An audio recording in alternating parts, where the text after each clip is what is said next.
আমি পরেছিলাম একটা পাতলা নীল ম্যাক্সি, এত পুরনো যে রং হালকা হয়ে গিয়েছিল, যেন পুরনো ছবির মতো আবছা লাগছিল। মাথা নিচু করে যখন চুলে জল দিচ্ছিলাম, হঠাৎ অনুভব করলাম পিছন থেকে কেউ দাঁড়িয়ে আছে চুপচাপ। আমি শান্তভাবে বললাম, ভয় পাস না, আমি কিছু বলবো না। সেদিন পর্দার আড়ালে যে মুহূর্তগুলো কেটেছিল তা মনে থাকবেই। আমার নাম পারমিতা, বয়স এখন ৩৯। ৫ বছর আগে স্বামীকে হারিয়েছি। মানুষটা শান্ত ছিল, সরকারি স্কুলের শিক্ষক। হঠাৎ একদিন অসুস্থ হয়ে চলে গেল। তখন অবন্তিকা ক্লাস 9-এ পড়ে। আমি একা দাঁড়িয়েছিলাম বারান্দায়, ম্যাক্সি পরে, আর রান্নাঘরের ভাতের হাঁড়ি থেকে ভাপ উঠছিল। সময়ের সঙ্গে অনেক কিছু বদলেছে। অবন্তিকা এখন বড়, ওর বিয়ের তোড়জোড় চলছে, আর আমি এখন এই বাড়ির দায়িত্বে। একজন মেয়ে থেকে এখন যেন একজন অভিভাবক। নিজেই সব সামলায়। ঘরে এখন গমগম করছে। কে বাতাসা আনছে, কে গেট সাজাচ্ছে, কে হাসছে প্যান্ডেলের নিচে। কিন্তু এই ব্যস্ততার মধ্যেও মাঝে মাঝে মনে হয় আমি এখনও একজন নারী। আমার গায়ের রং ফর্সা, গরমটা ভারী হলেও চোখে পড়ে। বিশেষ করে শাড়ি জোড়ালে নিজেই টের পাই। আর ম্যাক্সিতে নিজের গড়ন একটু বেশি বোঝা যায়, যদিও এখন আর আগের মতো আড়ার করার চেষ্টা করি না। বিয়েতে অনেক আত্মীয় এসেছে। একজনের নাম শুনে বুক ধক করে উঠল। অনিমেষ, আমার ভাগ্নে, বয়স ২২, কলেজে পড়ে। ছোটবেলায় ২-১ বার এসেছিল বাড়ি, তখন ছিল এক্কেবারে বাচ্চা। এখন নাকি অনেক বদলে গেছে, ফর্সা, লম্বা আর দেখতে ভালো। তখনও বুঝিনি আসলে কিভাবে বদলেছে। বিয়ের ৩ দিন আগে এক সকালে উঠোনে কাপড় শুকোচ্ছিলাম। আঁচলে চাবি গুজে বারান্দার দরজায় দিতেই পেছন থেকে ডাক, বড় মাম। চমকে ঘুরে দাঁড়ালাম। দেখলাম ছায়ার মতো এক ফিগার, বলতে গেলে আগুনগুন হাত পা লম্বা, চোখে এক অদ্ভুত তীব্রতা। আমি একটু থমকে গেছিলাম। অদ্ভুত এক অনুভূতি হল। বয়সের হিসাব যেন মুছে যেতে চাইল। চিনতে পারলেন না মাম? ওর প্রশ্নে আমি হেসে বললাম, তুই অনিমেষ? এই কি চেহারা রে, একেবারে বড় হয়ে গেছিস। ওর মুখে একরকম মুচকি হাসি, ঠোঁটের কোণে এক টান। বলল, আপনাকেই তো দেখে বড় হয়েছি, সেই জন্যই চেনা লাগে এখনো। কথাটা শুনে বুকের ভেতর যেন হালকা একটা ঢেউ খেলল। আমি জিজ্ঞেস করলাম, চা খাস? তোর পছন্দ তো মনে নেই। ও বলল, আপনার হাতে ফেলে 2 কাপ খেলেও চলবে। আমি হেসে রান্নাঘরের দিকে এগিয়ে গেলাম, কিন্তু বুঝলাম ও তখনও চৌকির ধারে দাঁড়িয়ে। আমি আঁচল গুজাতে গিয়েছিলাম। একটা হুক খুলে গিয়েছিল। জামার ভাঁজে একটু বিশৃঙ্খলা ছিল হয়তো, কিন্তু ঠিক করিনি। মনে হলো ও হঠাৎ বলল, আপনি একটুও বদলাননি মামি, আগের মতোই হাঁটেন, আগের মতোই কথা বলেন। আমি চুপ করে রইলাম। তারপর বললাম, তুই খুব বুঝে গেছিস এখন এসব। ও একটু এগিয়ে এসে বলল, শুধু বুঝি না, অনুভব করি। আমি অন্যদিকে তাকালাম, ঠোঁট কামড়ে। কিন্তু শরীর মন একরকম জড়তা নিয়ে দাঁড়িয়ে রইল কিছুক্ষণ। ও চলে যাওয়ার পর আয়নায় তাকিয়ে মনে হলো নিজের মধ্যেই যেন অনেক প্রশ্ন জাগছে, যেগুলোর উত্তর আমি নিজেই জানি না। সেদিন বিকেল থেকে সন্ধে পর্যন্ত চলল গান, আনন্দ আর আত্মীয়দের ব্যস্ততা। রাত গভীর হতেই আবার সেই একা ভাবটা ফিরে এলো। রাতের খাবার শেষ হতে হতে আকাশে জমে থাকা মেঘের ভাঁক দিয়ে ধীরে ধীরে জ্যোৎস্না নেমে এসেছিল। বিয়েবাড়ির রাতগুলোর এক একটারই আলাদা গন্ধ থাকে, কখনো স্মৃতির, কখনো অপেক্ষার। বাড়ির ছাদে তখন সবাই গোল হয়ে বসে, কেউ মোবাইলে গান চালাচ্ছে, কেউ গল্পে মেতে উঠেছে, পুরনো স্মৃতি তুলে ধরে হাসাহাসি করছে। আমি হালকা একটা নীল ম্যাক্সি পরে ছাদে উঠেছিলাম, চুল খোলা, চোখে কাজল দিইনি। তবুও আয়নার বাইরে একটা ক্লান্ত কিন্তু শান্ত সৌন্দর্য যেন নিজেই ভেসে উঠছিল। অনিমেষ একটু দূরে দাঁড়িয়েছিল, শান্ত, চুপচাপ, কিন্তু দৃষ্টি যেন এক জায়গায় আটকে ছিল। আমি টের পাচ্ছিলাম ওর চোখ মাঝে মাঝে আমার দিকে ফিরছে। আমার চলাফেরা, হাতের নড়াচড়া, চুপ করে বসে থাকা, সব কিছু যেন আলাদা করে খেয়াল করছিল। অন্যেরা কিছুই বুঝছিল না, কিন্তু আমি ঠিকই বুঝতে পারছিলাম। একসময় আমি এক পাশে গিয়ে ছাদের এক কোণে রাখা চৌকিতে বসে পড়লাম। বাতাস আসছিল ধীরে ধীরে। ম্যাক্সির মধ্যে হালকা ঠান্ডা লাগছিল। জ্যোৎস্নার আলোয় সবকিছু একটু বেশি উজ্জ্বল আর হালকা লাগছিল, যেন কাপড়ের ছায়া আর আলোর মিশ্রণে শরীরের বাইরের আকার নয়, বরং উপস্থিতিটাই চোখে পড়ছিল বেশি। তখন কেউ খেয়াল না করলেও আমি বুঝতে পারলাম অনিমেষ একটু একটু করে হেঁটে আমার দিকে এগিয়ে আসছে চুপি চুপি, যেন সামনে কেউ না দেখে। আমি কিছু বলিনি। চারপাশে গল্পগুজবের আওয়াজ ছিল, কিন্তু মনে হচ্ছিল ওর আশা আমার কাছে ঠিকঠাকই ধরা পড়ছে। আমি চেয়ারের হ্যান্ডেলে কনুই রেখে একটু ঝুঁকে বসেছিলাম, এমনভাবে যাতে আরাম লাগে, আর মাথার পেছনে হালকা হাওয়া লাগছে। এমন সময় হঠাৎ একটু জোরে হাওয়া বইল। আমি কাপড় সামলাতে গিয়ে একটু অস্বস্তি টের পেলাম। মনে হলো কেউ হয়তো তাকিয়ে আছে। হয়তো নয়, ঠান্ডা বাতাসে শরীর শিরশির করছিল। চোখ তুলে পাশে তাকাতেই দেখি অনিমেষ দাঁড়িয়ে আছে। মুখে কিছু নেই, কিন্তু চোখের দৃষ্টি গম্ভীর, ভাবলেশীন যেন কি বোঝাতে চাইছে। আমি তাকিয়েছিলাম কিছু সময়, তারপর নিজেই চোখ নামিয়ে নিলাম। ভিতরে কেমন যেন চাপা কাঁপুনি হচ্ছিল। মাথায় শুধু একটা ভাবনায় ঘুরছিল, ওর চোখে আমি আসলে কেমন। মনটাকে বুঝতে পারছিলাম না, কারণ চারপাশে এত মানুষের মাঝেও নিজেকে একা দৃশ্যমান এবং লক্ষ্যবস্তু বলে মনে হচ্ছিল। আলো ছায়ার ভেতর দিয়ে আমার আর অনিমেষের নিঃশব্দ দৃষ্টির এই সংযোগ যেন কথার চেয়ে বেশি অর্থ বহন করছিল।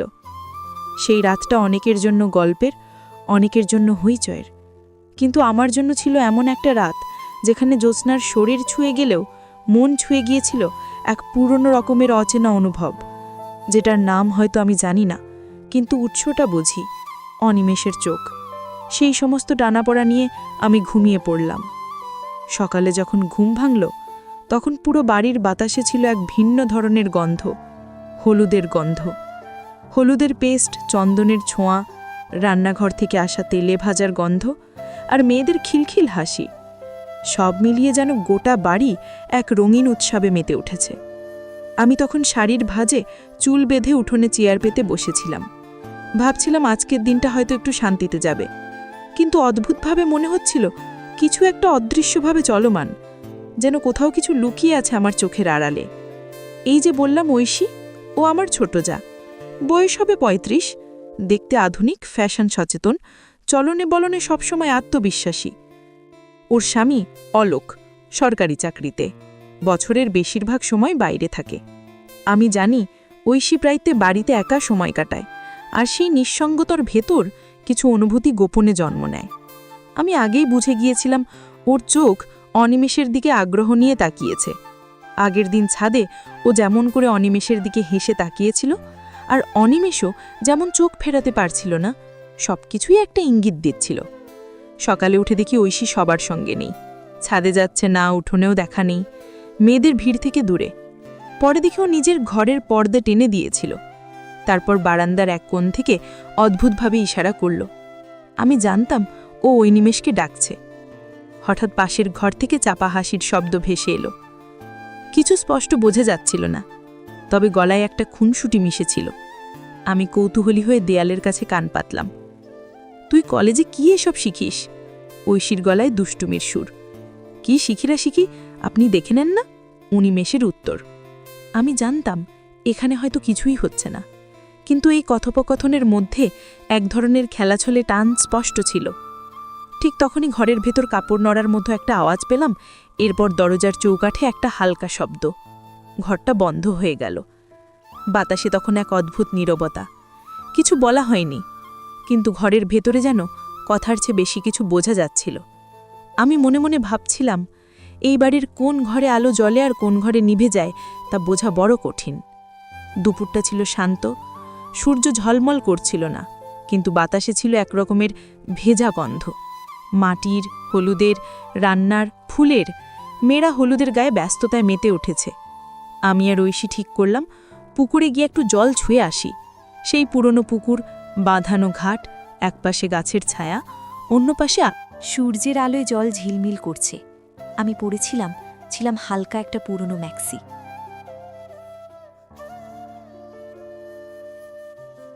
পাড়ে বসে সাবান দিয়ে কাপড় কাচ্ছিলাম। হাত জোড়া ফেনায় ভিজেছিল। ঐশী এসেছিল, বেশ পরিপাটি হয়ে। পরনে পাতলা শাড়ি, স্লিভলেস ব্লাউজ। মাথায় শ্যাম্পু দিয়ে চুল ধুচ্ছিল। ঘাটের জল ফেনায় মাখামাখি হয়ে গিয়েছিল ওর চুল ধোয়াতে। আমি তাকিয়েছিলাম শান্তভাবে। এই মুহূর্তটা যেন ঠিক নিজের মধ্যেই গেঁথে নেওয়ার মতো ছিল। পুকুরের ঘাটে দাঁড়িয়ে দুই নারীর জীবন তখন যেন দুটো আলাদা স্রোত বইছিল। একজন স্মৃতি আর দায়িত্বের ভারে, অন্যজন নিজের খুঁজে পাওয়া বা হারানোর টানে। ও মাথা নিচু করে যখন চুল ভিজাচ্ছিল তখন গায়ে পড়া পোশাকটা ভিজে গিয়েছিল, বাতাসে একটু নড়ছিল। আমি দেখতে পাচ্ছিলাম পুকুরের জলে ওর ছায়া কাঁপছে, আর সেই কাঁপন যেন মনের গভীরে কোথাও গড়িয়ে পড়ছে। আমি কাপড় কাচলাম, হঠাৎ টের পেলাম পেছন থেকে কারো দৃষ্টি যেন স্থির হয়ে আছে। ঘাড় ঘুরিয়ে দেখি অনিমেষ দাঁড়িয়ে, হাতে একটা পুরনো তোয়ালে, চোখে একরকম ধমধমে মনোযোগ।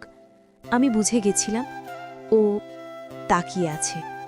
তবুও কাপড় কাচা থামালাম না, নিজের মনে নিজেকে স্বাভাবিক রাখার চেষ্টা করছিলাম, যদিও মনে হচ্ছিল শরীরের ভেতর থেকে একরকম আলোড়ন উঠছে। ওদিকে ঐশী তখন পুকুরে নেমে গেছে, গলা অবধি জলে। চুলটা এক হাতে তুলে বলল, এই অনিমেষ, নামবে না? তোদের শহরে পুকুর টুকুর নেই নাকি?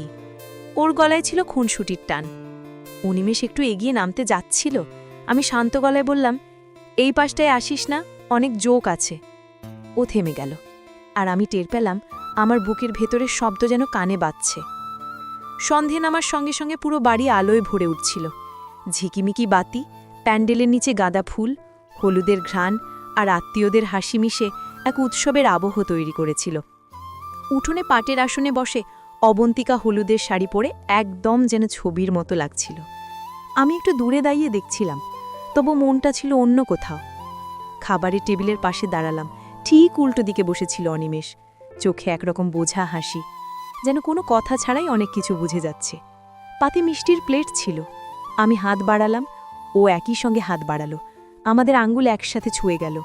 কেউ সরায়নি, কেউ কিছু বলেনি, কিন্তু সেই ছোট্ট স্পর্শে ছিল একরকম চাপা ধাক্কা। আমি হঠাৎ চোখে পড়লাম ঐশী দূরে দাঁড়িয়ে আছে, ঠোঁটে হাসি, চোখে যেন কৌতূহল। সে ধীরে ধীরে অনিমেষের দিকে এগিয়ে এলো, হাতে হলুদের থালা। চুরির আমাজে গা কেঁপে উঠল। খুব সহজ গলায় বলল, আয় অনিমেষ, তোকে হলুদ মাখাবো। অনিমেষ একটু থমকে আমার দিকে একবার তাকালো। সেই মুহূর্তে মনে হচ্ছিল বুকের মধ্যে গরম কিছু ঢেউয়ের মতো বয়ে যাচ্ছে। ঐশী ওর গালে এক চামচ হলুদ ছুঁয়ে দিয়ে বলল, রাঙিয়ে দিলাম তোকে। তারপর একবার তাকালো আমার দিকে। অনিমেষ প্রথমে অবন্তিকার গায়ে হালকা করে হাত ছোঁয়ালো, তারপর আমার দিকেও এগিয়ে এসে মুখ না তুলে আমার গালের পাশে হালকা ছোঁয়া দিয়ে উঠল। কেউ কিছু খেয়াল করল না। হাসি আর উৎসবের মধ্যে সেই মুহূর্ত হারিয়ে গেল। তবু আমি বুঝলাম এটা শুধু হলুদের ছোঁয়া নয়, একটা অদৃশ্য পরিবর্তনের শুরু। তারপর অনিমেষ ঘুরে দাঁড়ালো, একইভাবে ঐশীর গালেও হলুদের ছোঁয়া দিল। আমি বুঝলাম আমাদের মাঝে এখনো স্পষ্ট কিছু হয়নি, কিন্তু এক অদৃশ্য স্রোত যেন ঘুরে গেছে দুজনের মাঝখান দিয়ে। এই অনুভব কতদূর গড়াবে সেই প্রশ্নই মনে জমে থাকলো সেদিন রাতে। হলুদের গন্ধে ভেজা সন্ধে যখন পেরিয়ে যাচ্ছিল, তখন পুরো বাড়িটা ধীরে ধীরে নিস্তব্ধতায় ঢেকে যাচ্ছিল। আত্মীয়রা যে যার ঘরে, অনেকেই ঘুমিয়ে পড়েছে।